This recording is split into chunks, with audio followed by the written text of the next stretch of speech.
se dice estornudo en guaraní? No, la verdad no sé. Bueno, ahora vamos a darle una cucharada de su propia medicina a este señor que suele salir a hacer preguntas en guaraní y vamos a ver qué tanto sabe él realmente de guaraní. ¿Cómo se dice hombro en guaraní?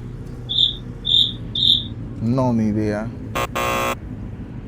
Es que yo no hablo 100%. Erú la plata, porque siempre es por plata. Este ya no está respondiendo nada. Pero Si ustedes saben cómo se dice hombro en guaraní, les leo en los comentarios. Por último, te la dejo fácil. ¿Cómo se dice pierna en guaraní? Pitucha.